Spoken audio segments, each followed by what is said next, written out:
दुसरा वर्ग असा आहे की बी अशुद्ध आहे परंतु फळ शुद्ध आहे. तिसरा वर्ग असा आहे की बी ही अशुद्ध आहे आणि फळही अशुद्ध आहे. आणि चौथा वर्ग मला सांगायचा बी ही शुद्ध आहे आणि फळही शुद्ध आहे. पहिला वर्ग मी आपल्याला सांगितला होता की बी शुद्ध आहे परंतु फळ अशुद्ध आहे. आता उदाहरण म्हणून मला सांगावं लागेल. श्रीकृष्णाचं आडनाव काय होतं? मला काय होतं? यादव. यादव श्रीकृष्णाचं आडनाव होतं.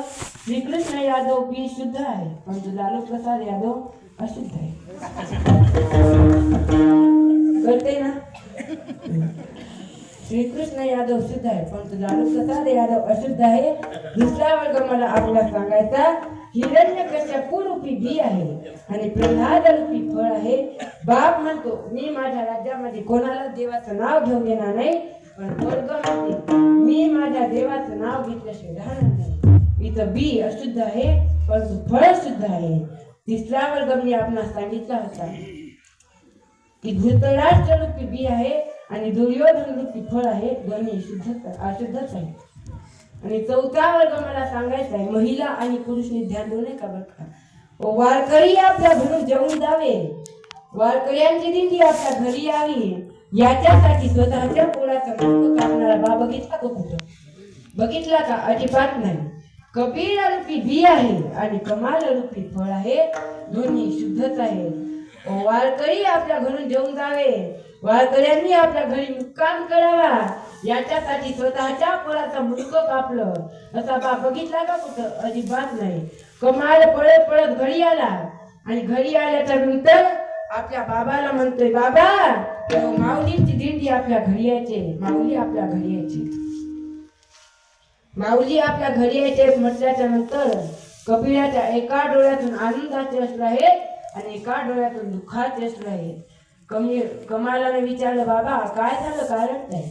नाही रे कबीरा, माऊली आपल्या नाही रे कमाला, माऊली आपल्या घरी यायचे याचा मला आनंद होतो रे, पण माऊली आपल्या घरी आल्याच्या नंतर माऊलीला जेवू घालेल आपल्याकडे काही नाही याचा मला दुःख होते. एवढं काही टेन्शन घ्यायचं बाबा, आपण चोरी नको रे बाबा, चोरी आपल्याच्यानं व्हायची नाही. नको नाही नाही बाबा, हो वारकरी जेवतील ना तेवढा शिदा घ्यायचा, आपल्यासाठी घालण्याचा कमी घ्यायचा नाही.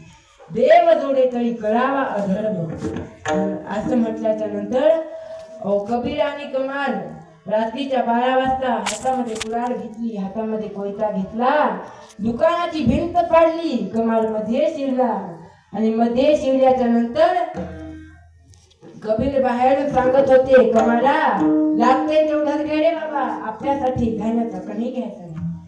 आणि असं म्हटल्याच्या नंतर कमालाने शिधा घेतली. शिधा घेतल्याच्या नंतर कबीरानं सांगितलं कमाल बाहेर येत असताना चुकून एका डब्याला असा पाय लागला. दुकानदार जागा झाला आणि दुकानदारानं कमालाचा पाय पकडला. आता मुंडकं मात्र कबीराकडे होतं आणि पाय दुकानदाराकडे होतं. आता कबीर म्हणते काय झालं रे बाळा, काय येत नाहीच बाहेर तू? नाही बाबा, आता मी बाहेर काही येऊ शकत नाही. दुकानदारानं पाय पकडला. आता मग काय करायचं रे, काय करायचं आता? बाबा कुऱ्हाड आहे का तुमच्याकडं? हो बाळा कुऱ्हाड आहे माझ्याकडं.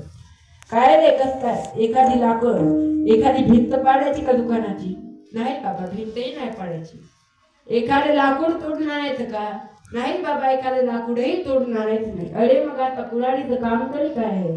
आता माझं बाबा, आता माझं मुंडकं कापायचं, आता माझं मुंडकं कापायचं म्हटल्याच्या नंतर अहो कबीर म्हणायला लागले कमाला काय बोलास रे तू, पोटचा गोळा आहे तू माझा, असं म्हणू नको. नाही नाही बाबा, वारकरी जर सकाळी तुमच्या घरून जेवून जावे असं जर तुम्हाला वाटत असेल ना, तुम्हाला मुंडकं कापावं लागेल. सकाळी जर दुकानदाराला कळालं हे कबीराचं पोरगं आहे तर लोक म्हणतील कबीर आणि कमाल दिवसा भजन करतात आणि रात्रच्या मात्र चोऱ्या करतात, म्हणून तुम्हाला मुंडकं कापावं लागेल. काय प्रेम असेल आपल्या स्वतःच्या डोळ्याला पट्टी बांधली आणि पट्टी बांधल्याच्या नंतर स्वतःच्या पोळ्याचं मुंडकं कापलं. मुंडकं एका पिशवीत घेतलं आणि पिशवीत घेतल्याच्या नंतर घरी गेला आणि बायकोला सांगितलं हे बघ, जोपर्यंत आपल्या घरून वारकरी जेवून जात नाहीत ना तोपर्यंत आपल्याला लढायचं नाही. ओव्या गाऊन स्वयंपाक केला. बघितली का एखादी आई अशी आपल्या स्वतःच्या पोळाचं मुंडकं असं खुटीला चांगलेलं आहे आणि स्वतः असे ओव्या गाऊन स्वयंपाकाचे बघितले का असे सकाळी वारकरी आले गेले, वारकरी जेवल्याच्या नंतर इकडं दिंडी निघाली. पण इकडं मात्र त्या दुकानदारानं हे बिन मुंडक्याचं शरीर सुळावरती दिलं होतं. सुळावरचं शरीर होतं आणि ते सुळावरचं शरीर प्रत्येक वारकऱ्याला असं राम राम घालत होतं, नमस्कार घालत होतं, रामकृष्णाने घालत होतं. एकदम शेवटचा जो वारकरी होता ना, त्या वारकऱ्याने असं कबीराचा खांदा दाबला आणि विचारलं, कबीरा, अरे कोणाचं पोट असेल हे, याला मुंडकं नाही तरी बघ ना कसं राम राम घालते, कसं नमस्कार घालते, कोणाचं पोट असेल. तेव्हा कबीरानं सांगितलं, काय करायचं बाबा आपल्याला, काय लांबचा प्रवास आहे आपला, पायाचे पण नाही तुमचं चलन. नाही कबीरा, तुला माहित पाहिजे, तुझ्या गावचा आहे हे पोट कोणाचं आहे तुला माहित पाहिजे. या पोळाचं जर मुलगा आता असेल ना तर या पोळाला मी आता जिवंत करू शकतो. आता मात्र कबीराच्या डोळ्यानं धीर सोडला आणि कबीर म्हणते, बाबा हे पोरग माझा आहे म्हटल्याच्या नंतर पळत घरी गेला. कुटीला टांगलेलं मुंडकं आणलं, मुंडकं जोडलं गेलं. आता विषय मुद्दा एवढा सांगायचा, मागून तो खांदा दाबणारा वारकरी होता ना, तो वारकरी नव्हता, जगाचा मालक पंढरपुरातला देव होता. कबीही शुद्ध आहे आणि फळही शुद्ध आहे. मग अभंगाच्या सुरुवातीलाच मी आपल्या समोर भाव व्यक्त केला होता, शुद्ध विधा पोटी फळे रसाळ गोमटी तुकोबाळ आहे. या अभंगाच्या माध्यमातून परमार्थाचा कार्यकारण भाव संबंधाचे प्रतिपादन करतात. मला वाटते तुकोबाळांना या अभंगाच्या माध्यमातून परमार्थिक बी सांगायचे, प्रापंचिक बी सांगायचे नाही. परमार्थिक बी तुम्ही लावा, अर्थात नामचिंतन रूपी बी तुम्ही लावा, फळ सुद्धा तुम्हाला चांगली मिळतील. पहिलं फळ अभंगाच्या दुसऱ्याचं.